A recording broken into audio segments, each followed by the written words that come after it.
welcome to Pluribus Unum's Fireside Chats. Not as good as FDR's, but hey, it's something. Now, before we get into the episode, I need to say two things. One, to add a little bit of transparency, I'm going to say this here, I'm also going to say this when we begin the main topic, but this is the only group that I'm aware of that I will do for this show, of which I am a member. So I need to get that bias out of the way before we get into that. The second one that you may have noticed, if you can tell, is that I'm a little under the weather.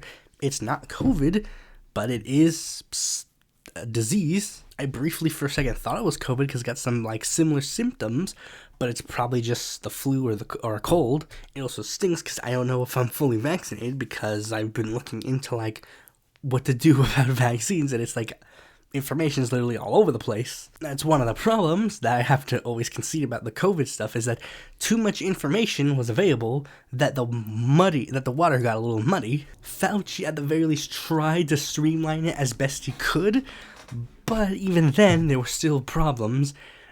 And now it seems that there are a lot more problems with how the vaccine is streamlined. I have no clue if I'm supposed to get another booster or not, because I went to one website from the CDC, and it literally said, here's a thingy, a little quiz that we can verify if you need to get vaccinated. And then I took the quiz, and it said, no, you're all caught up. But then I took another one, and it said, you need to get this vaccine. It's like, I don't know what to do. Also, I don't know where my vaccine card is, so yeah, that's definitely something. But anyways, that's enough about me, so let's get right into the news. First, we're getting an update on the Israeli election. Is it a good update?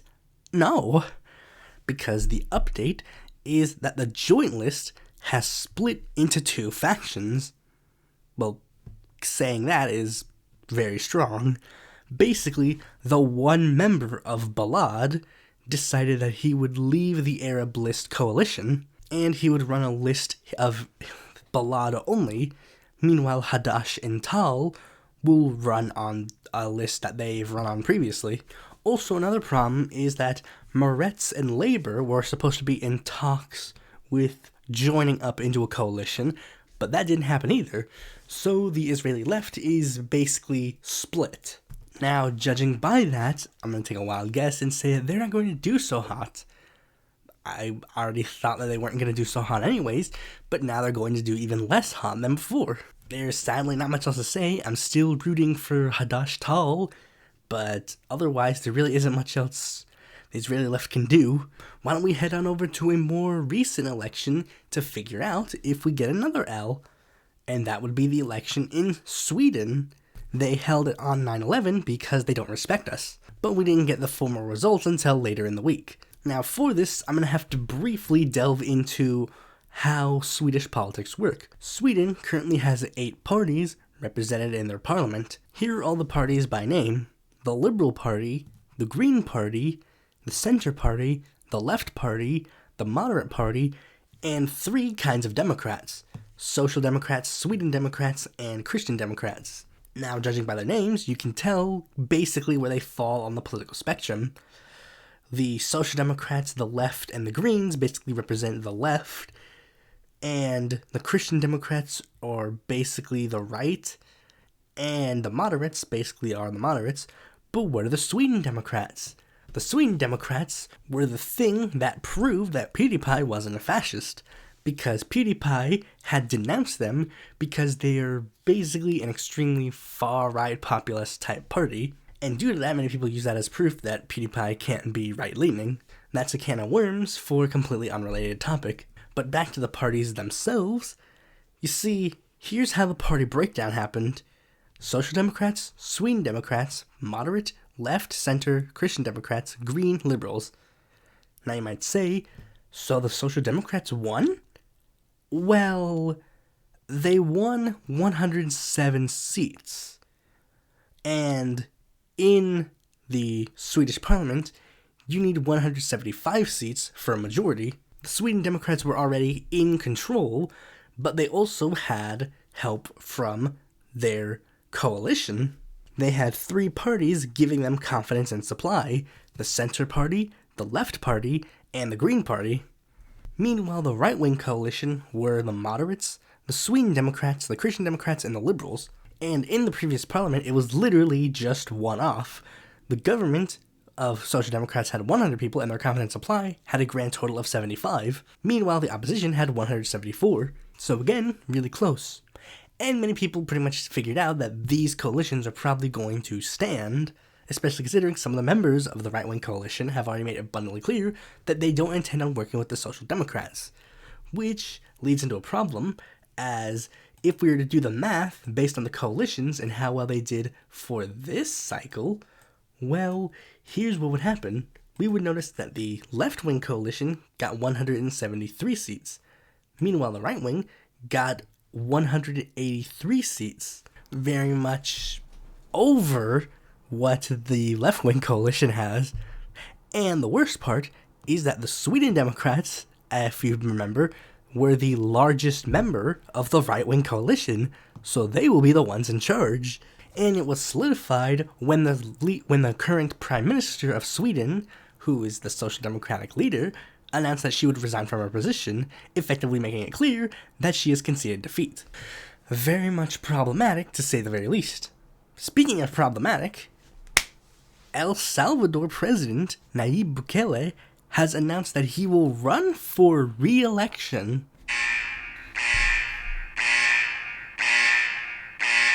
Beep, beep, beep. We got authoritarian alert. Now you might say, how does that make him an authoritarian? Well, the reason why that makes him an authoritarian is because technically in El Salvador, you cannot legally run for a second term. You only get one presidential term. But as Bukele has made very abundantly clear throughout his administration, he kind of skirts around the law. Kind of skirts around these things like laws and human rights and that kind of stuff. And this isn't like the first clue. Like, he's been doing this for essentially his entire administration. The one that is directly related to this that I didn't know was that technically he made it legal to run for another term. I may have covered this story in the past, but I don't remember. But he essentially made it so that it was like it's one of those laws where it's like it's technically not enforced, but then he got rid of like the one member of the Supreme Court that would enforce it. And another thing that shows his very obvious authoritarianism is the fact that when he was going to push for a domestic security bill, he literally ordered the military to surround the legislative chamber and just stand there. And while there might be some complete fucking morons who think, oh no, he was just trying to show like the military's capabilities. It's like, why would he want to show the military's capabilities to the legislative chamber? That's very interesting. It's basically like when a cop puts their gun in front of you during an interrogation. It's like, I don't have it on me, so technically I'm not a threat, but it's there, so you know I am a threat. Said national security bill has essentially led to martial law in his country, with it being reported that a bunch of random people have just been thrown in jail for literally no reason. And Bukele has definitely not been making it silent, as he's ironically/unironically called himself the dictator of El Salvador. I find it hilarious because this is something that is always plagued the Latin American left. Like, everybody always claims that the Latin American left wants to do this. They're the ones who want to stay in office for a long period of time. They're the ones who become dictators. They're the ones who want to skirt the Constitution to try and make it like illegal for them to run for multiple terms. This has been a talking point against AMLO for so long. Like, everybody's always like, AMLO wants to run for another term. Like, they keep whispering like, oh, AMLO might run for another term. And it's like, AMLO's made abundantly clear that he will not run for another term, especially since it goes completely against the ideology of Cardenismo, which is what AMLO believes in. But obviously, the right-wing ones get a pass because they're the ones who happen to have good relations with the United States. This was literally the reason they did a coup in Honduras. They were like, we need to get Manuel Zelaya out of there because he might run for indefinite re-election. But then, the next guy who becomes president literally runs for re-election. And he faces literally no opposition. Well, he faced political opposition in the sense that someone ran against him, Xiomara Castro, who would end up becoming president. But, I mean, like, nobody batted an eye to that Or at least the people who claim to hate it when Zavala did it. Anyways, now let's move on to the next story. Lindsey Graham proposes a new national abortion restrictions bill, because of course he does. This is really only a story in the sense that there is technically an ability for this to be passed, because it was very obvious that he would introduce this bill when he knew that he had the ability to have Roe v. Wade overturned. So, of course, he would introduce the bill. If it wasn't him, it would have been someone else. And he's also made a promise that if the Senate and the House turn Republican, he guarantees that he will try to pass this bill, which is funny considering the fact that it's very likely that the Democrats will take the Senate, will keep the Senate, and while the House might flip, again, very unlikely that it'll get to the Senate, which is where he's trying to propose it. Although, remember, Democrats have a historic level of underperforming, so I don't know. The next story is coming from it's an interesting one. It's not necessarily political, but it does tie into policies for a little bit. It's a story revolving around a independent film called The People's Joker. The People's Joker is a fan film that was a reimagining of the Batman universe through the eyes of a trans woman who takes the role of the Joker. It's basically like, you know the Joker movie that came out with Joaquin Phoenix? Basically imagine that, but if Joaquin Phoenix was like a trans woman, and the entire film is basically like them going through the idea of a trans woman, like becoming trans, and they also definitely give a lot of criticisms to Batman, like, hey, where's the fascistic superhero? It was said to premiere at the Toronto International Film Festival, but literally at the last minute, it was pulled because of copyright concerns, due to the fact that it very much uses DC characters. Like, it's not like they have the Jokester and Ratman. It is very much using the characters in question in order to tell the story. From what I'm seeing, I don't think DC necessarily pulled it. I think that the Toronto Film Festival pulled it. The people who are in charge of the movie have maintained that the film will be shown at one point, but it probably won't be shown there.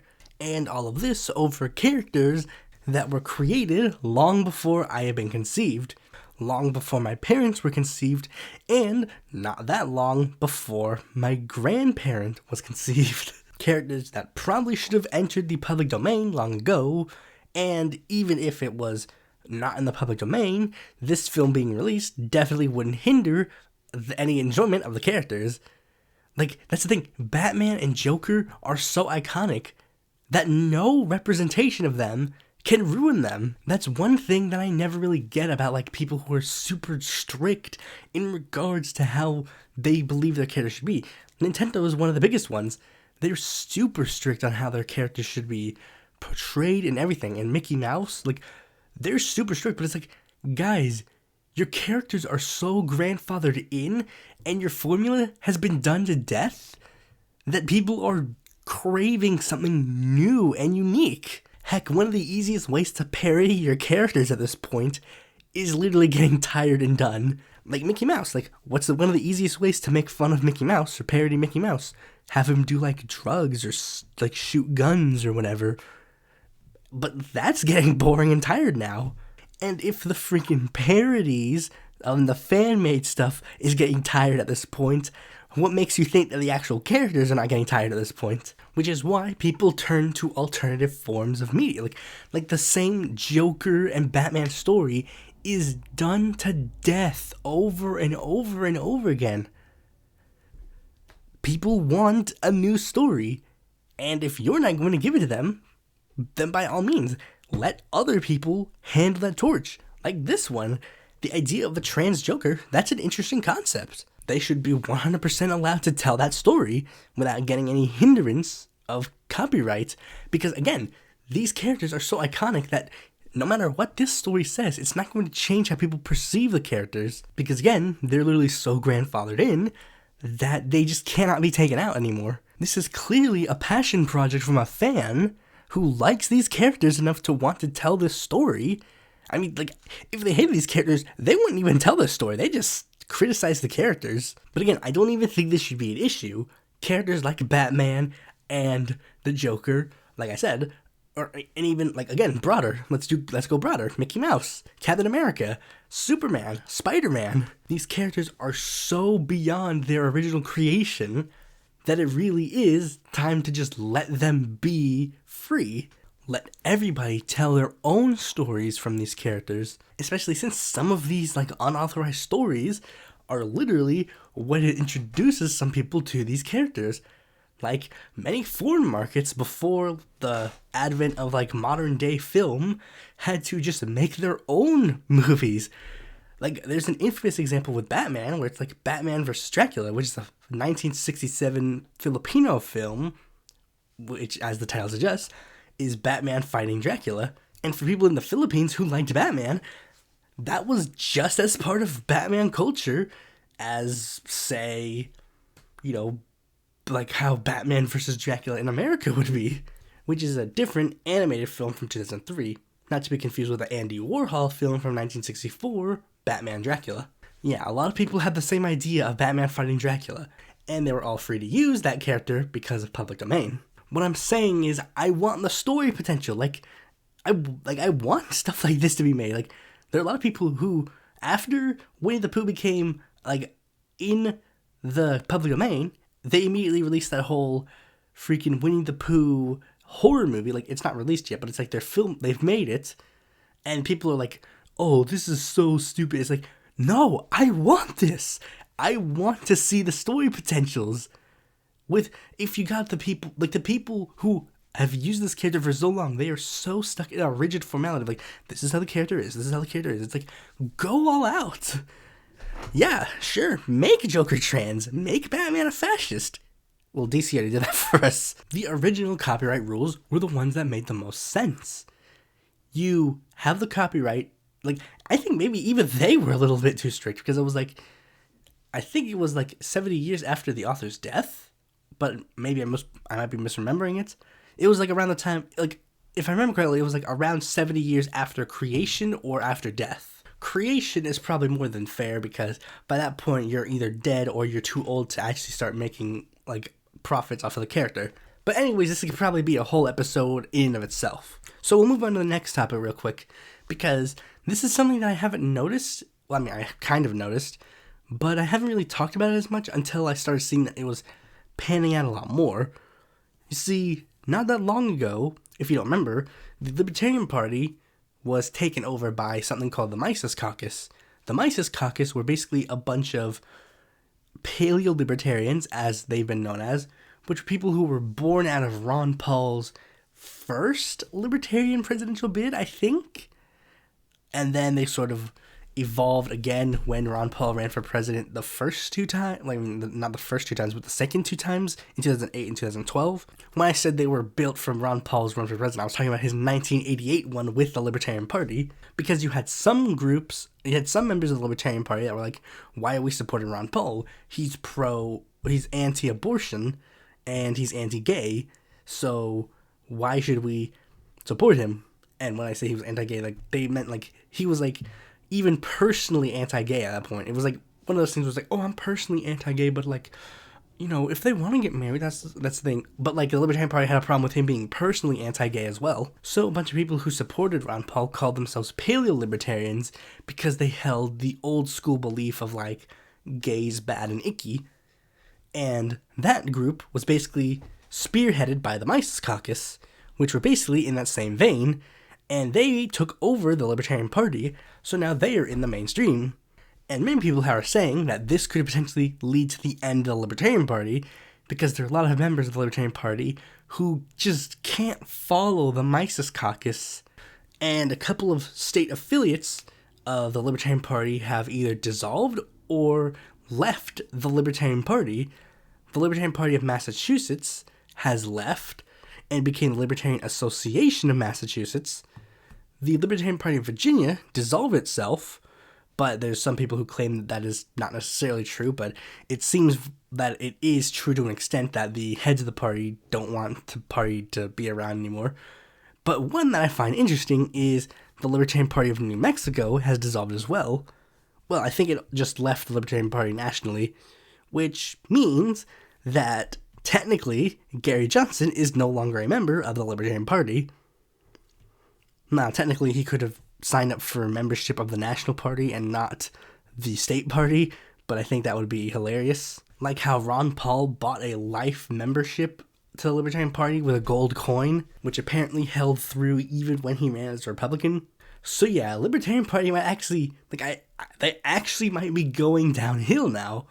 I never thought I'd have to say that about the Libertarian Party, but it seems like maybe that consistent 3% might not be sticking around that much longer. But with all that out of the way, let's move on to the main topic of this video, where I should again reiterate that I am a member of DSA, making that again very clear for the sake of transparency.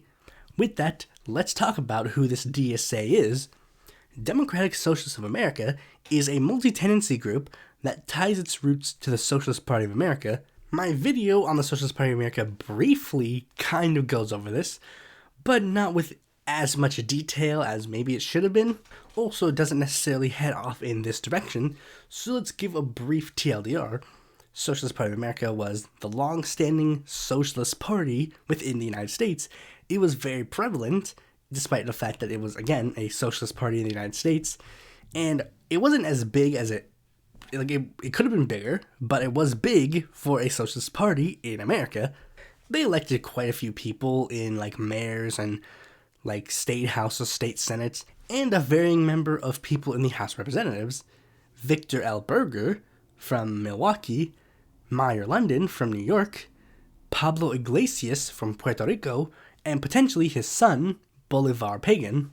I say potentially because the Socialist Party of Puerto Rico and another political party were in a coalition together, and Pagan might have used the other party's label and not the Socialist Party's label. Regardless, the party was very prevalent for a socialist party, but, as you may guess, it had peaks and valleys, seemingly having a steady rise during the time of Eugene Debs during the 1900s and 1910s, but then it sort of took a nosedive in the 1920s as Debs had died and they had basically tried to join Robert M. La Follette's coalition and that didn't even pan out, so they were kind of lost.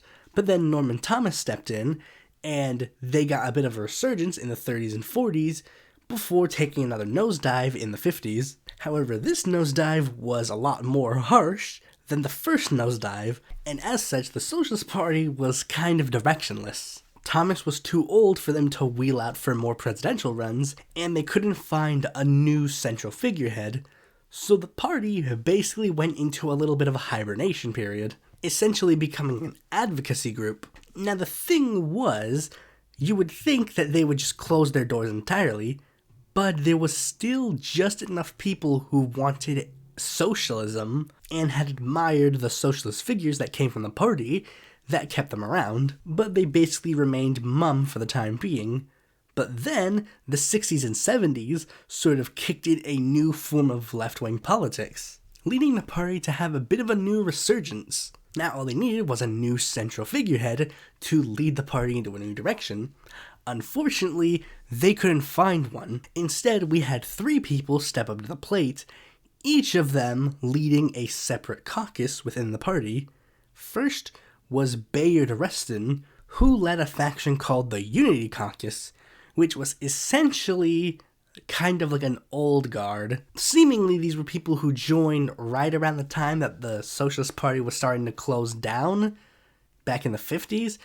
They were old enough, they were definitely they were on the party list longer than most of the other people in the party at this time, but they definitely weren't the true old guard. That would be Thomas. For lack of a better term, the Unity Caucus was essentially the Socialist Party's right wing. The next group was led by David McReynolds. It was known as the Debs Caucus. This was essentially the radical faction within the party, the left wing of the party. And in between them, we have Michael Harrington leading the aptly named Coalition Caucus, which was essentially the faction of the activist. They were the activist wing of the party. Now, the thing about the 60s and 70s in regards to their politics is that it was a bit controversial in the time period. You look at the 1972 election results and you'll see how controversial left-wing politics was. This new wave of leftism led to a lot of troubles with the existing socialist movement. Do they adapt to this new form of leftism? This new left, if you will? or do they reject it? And as you've seen from my channel, you'll see what happens to those who reject it and those who accept it and embrace it. You see, this new left was very much focused on a lot of social issues and imperialism issues. Meanwhile, the Socialist Party up to this point had been mostly focused on issues like, class issues or stuff. They did, of course, talk about racial issues and talk about, equality issues and imperialism. But, of course, it wasn't necessarily the mainstream of their politics, which is why you get a lot of people of varying factions, forming. On the New Left question, the Unity Caucus was very much opposed to the New Left and the new politics and stuff. They were like, this is just dumb. We don't support this at all. We reject it wholeheartedly. And one of the reasons why I think it might have to do with the fact that the New Left was not necessarily as opposed to communism. At the very least, they were somewhat sympathetic to certain communist movements like Cuba and Mao. I don't know if those particular movements had been rejected by the Socialist Party, but I know the Socialist Party had basically soured on communism by that point. Not to say the other two factions were communist, far from it, but definitely they were not necessarily as gung-ho to abolish and get rid of the New Left. But one of the biggest things that differentiated the factions within the party were what the strategy should be going forward. The Unity Caucus believed that it would be best to try to take over the Democratic Party or transition the Democratic Party into a social democratic party. Oh yeah, and another thing, they also wanted to get rid of the word socialism, as by that point, socialism was essentially equated to communism, and since they hated communism, now socialism was seen as a dirty word, so they wanted to change the name to something like Social Democratic thing of America. The Debs Caucus was very much in the vein of wanting to stay an independent party away from the two capitalist mainstream parties, and that removing the term socialism from the party was essentially just saying that you want to be more capitalist. And the Coalition Caucus basically felt a little bit of a middle ground between the two, thinking that it would be best to try and run candidates through the Democratic Party to try and influence them that way, but also agreeing yeah, but you definitely seem to be more interested in watering down socialism and trying to do something different. So all three of the caucuses decided that it would be best for each of them to just go their separate ways. The Debs Caucus would form the Socialist Party USA, the Unity Caucus would form Social Democrats USA, and the Coalition Caucus would create what would eventually become Democratic Socialists of America. DSA started very humbly at first, essentially just being a small club of socialists that were not too radical to reject working with progressive Democrats, membership never really reaching any higher than 8,000 during their first 20 years. As such, they had varying degrees of activity. They would sometimes rally a couple of people to get some members of Congress elected, Ron Dellums, John Conyers, Danny K. Davis, David Bonnier, and Major Owens, and would very infrequently sort of enter the presidential sphere, critically backing Mondale in 84, enthusiastically supporting Jesse Jackson in 88, doing nothing for the 90s elections, although technically a DSA ran in the 1992 election, Larry Argren. For the 2000 election, their members were divided on who to support between Al Gore, Ralph Nader, and David McReynolds, each of them providing various reasons. Nader is obviously the biggest left-wing candidate, Gore is of course the Democratic nominee, and David McReynolds was probably the largest socialist candidate, I guess, or at the very least one that has a history with the socialist movement, particularly because he was part of the Socialist Party with the DSAers. So DSA essentially just made their message go vote without really specifying who to vote for. Then in 2004, they said this of John Kerry: a Kerry defeat would be taken not as a defeat of the U.S. political center, which Kerry represents, but of the mainstream left. As a result, it would embolden the right and demoralize the left, as well as trade unionists and people of color, as much as Reagan's 1984 defeat of Mondale did. On the other hand, a Kerry victory will let us press onward, with progressives aggressively pressuring an administration that owed its victory to Democratic mobilization from below, essentially backing Kerry, with an asterisk, having the mentality of we're going to campaign for the Democrat, but only because that will probably help us down the line. And in 2008, they backed Barack Obama. Obama's election actually made things change for them. You see, because remember, Republicans went around claiming that Obama was like this super radical socialist, which in turn led many of them to bring up DSA's general election endorsement of him as proof that Barack Obama was a socialist. And to prove so, they brought in DSAers to be interviewed and like, why didn't you support Barack Obama? And that led them to get a lot of coverage. And as Obama shifted right, more radical left-wing movements emerged with Occupy, and it ultimately culminated in Bernie's 2016 run, socialists running for president for one of the two main parties. I mean, this was basically the election DSA was made for. As such, they enthusiastically backed him, and Bernie did a good job at making socialism more appealing, leading to membership of DSA to explode. Like, here is how much Bernie did for them without even being a member. The year before Bernie Sanders ran for president, they had 10,000 members. That is the number that they now get every year. It took them 30 plus years to elect 5 members of Congress. In the 6 years since, they're going to elect the same amount of members. We got AOC, Rashida, Jamal, and Corey, and then pretty soon we're going to have Greg Casar. This is not to mention the many down-the-ballot races that they've also won. The left is steadily gaining power, and it's good. Now you may have noticed that, despite the title of this video, I haven't really given any problems yet. And that's because, to be blunt, DSA is probably one of the best political organizations I've seen.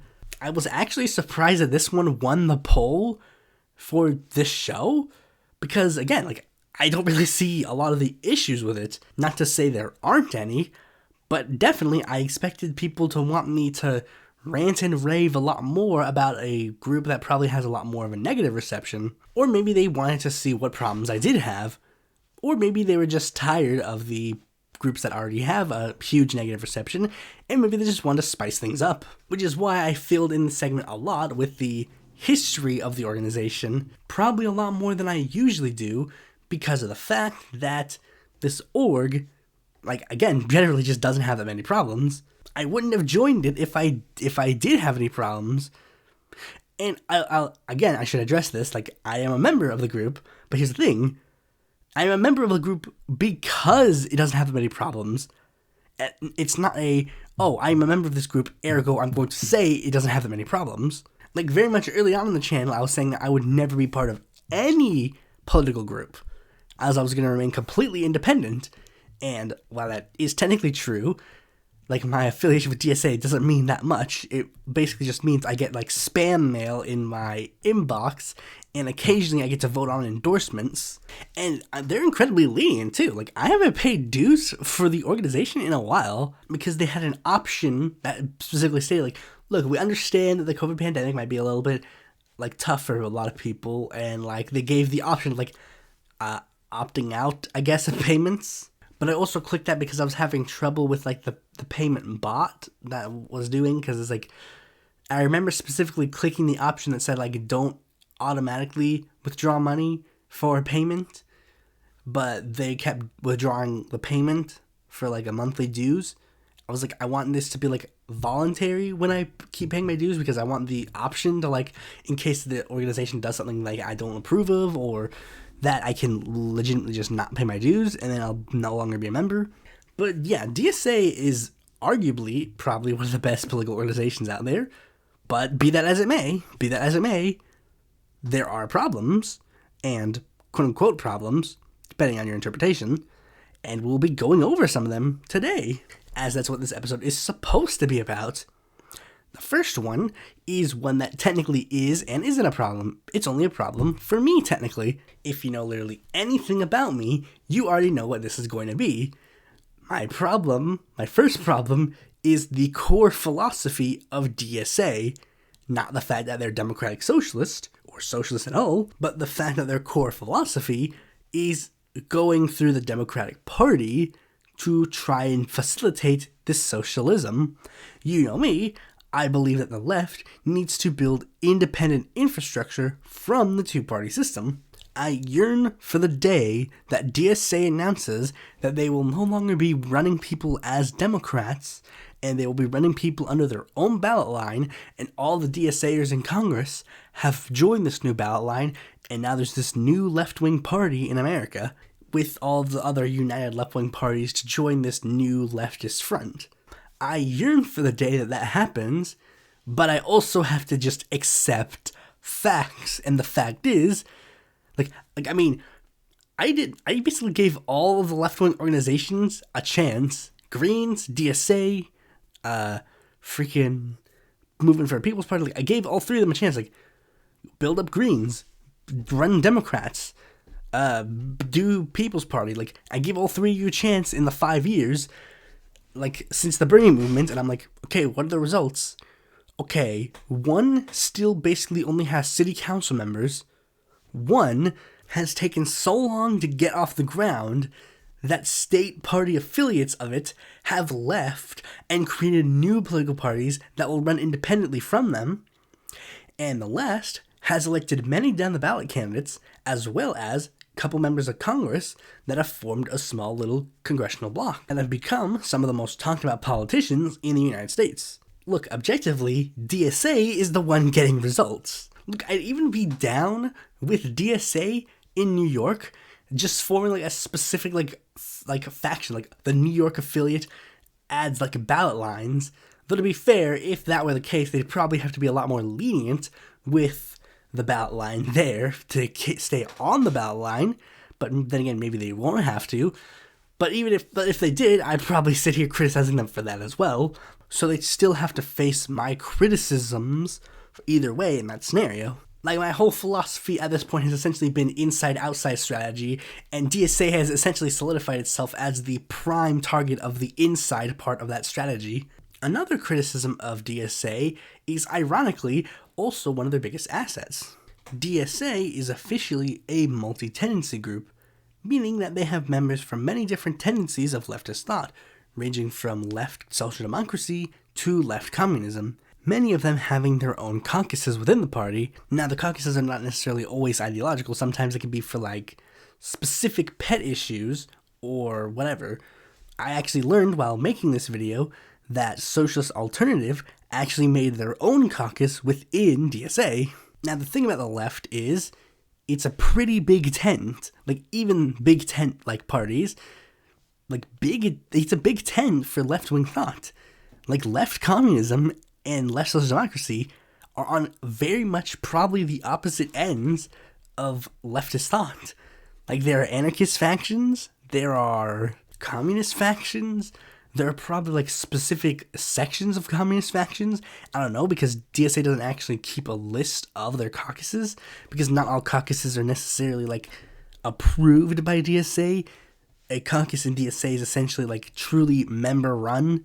If anything, the only kind of caucus that kind of is recognized by DSA is young DSA, and maybe identity caucuses here and there. One of the criticisms that was levied to DSA was that not every caucus was created equal, and I remember seeing some discourse early on that many of the further left caucuses within DSA were treated as hostile by the mainstream of DSA, which were seen as they're definitely a lot more democratic, social democratic types.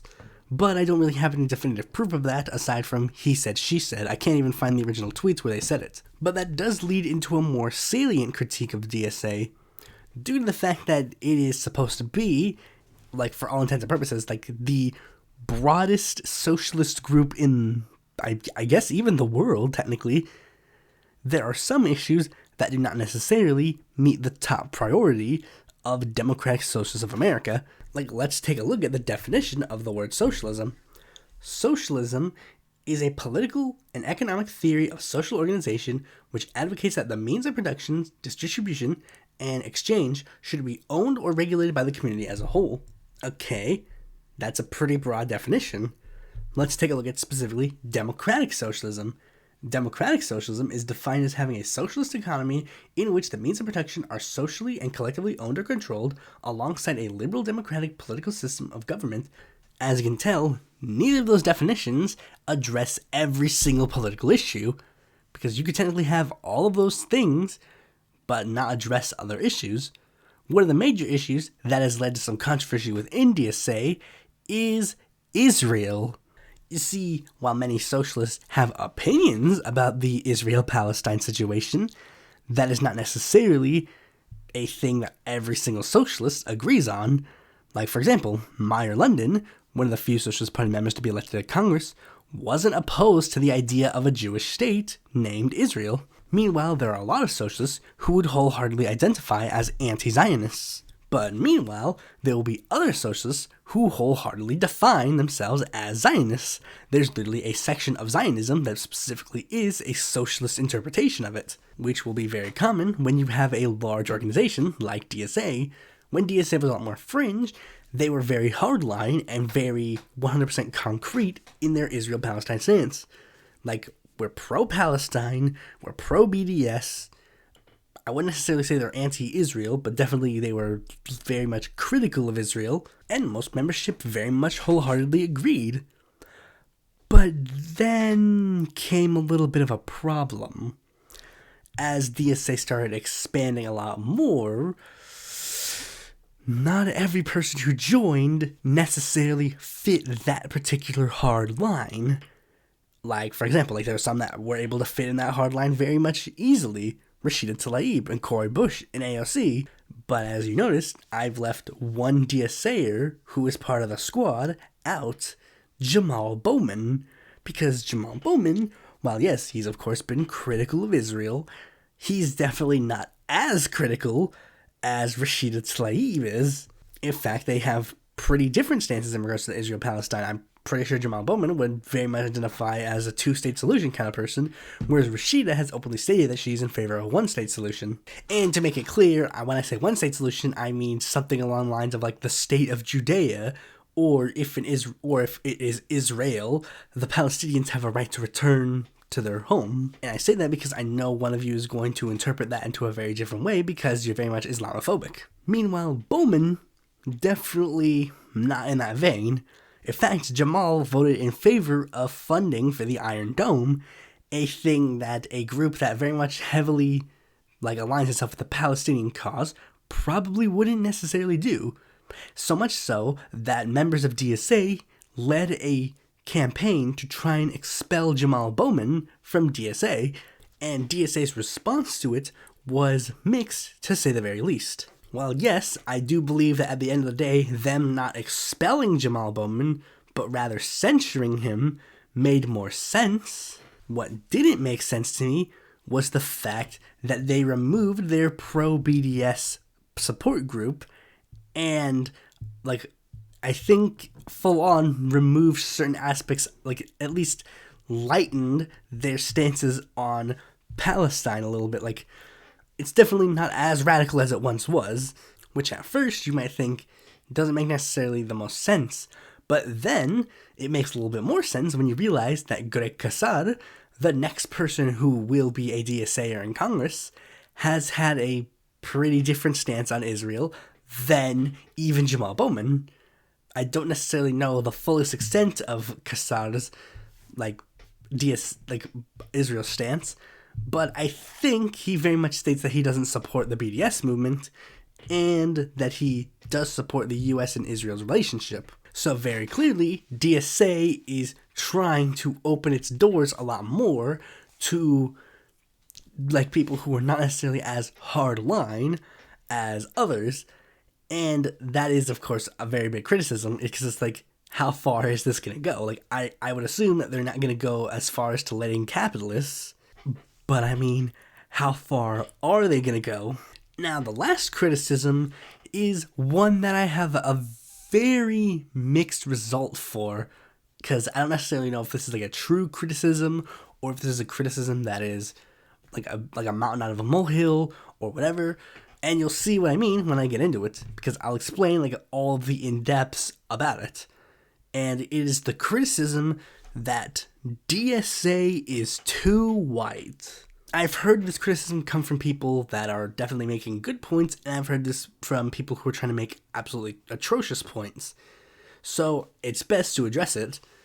DSA is too white is a criticism that is usually levied towards DSA because people will take a picture of a DSA event that has a lot of white people and they make a joke about the fact that they are quite a number of white people, but not necessarily that many people of color. There was one person that was criticizing DSA and then brought this up, and then people blasted them for it.